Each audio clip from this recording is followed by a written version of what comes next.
sometimes I do this thing where I go into prayer. Let me know if you did this too. I'm like, God, you know what I'm saying? Like, you know what they did? Like, nah, you understand, right? And we think God's going to be some sort of yes man so that we can store up unforgiveness in our hearts. God is not our yes man. Sure, the world will stand with us all day and be like, nah, you don't deserve that. They did you wrong. And here's the thing, you are right. You could be right that they did you wrong and you're offended by it. But could you imagine if Jesus just wanted to be right? If Jesus just wanted to be right, we'd all be hanging on crosses. But he's righteous. See, God could have just been right and judged us by all of our faults, and we would deserve our due punishment. But he went beyond that and saw us for who he created us to be.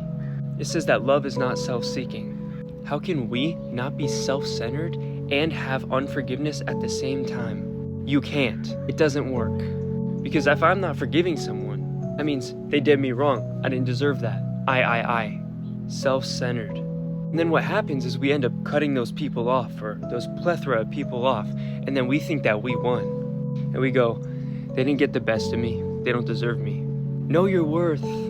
Sounds pretty self-centered to me. And then once they are cut off and they're no longer even around, we have bitterness and unforgiveness stored up in our hearts that we now bleed off onto other people and ourselves. And then with them not even being around, they are molding and shaping us. And then we think that we won. So instead of being unforgiving and cutting people off, Jesus tells us to pray for those who persecute us and speak bad about us, and to love those who hate us.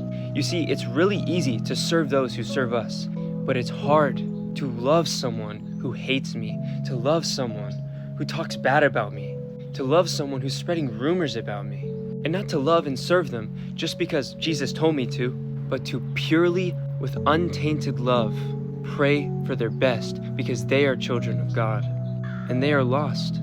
So when it's all said and done, if I'm offended or if I'm hurt by this person and my identity is supposed to be in Christ, and then I'm only as good as they let me be, stand firm on your identity in Christ and pray for those who hate you out of pure intention, because if Christ just wanted to be right like how we all do, we'd all be hanging on crosses.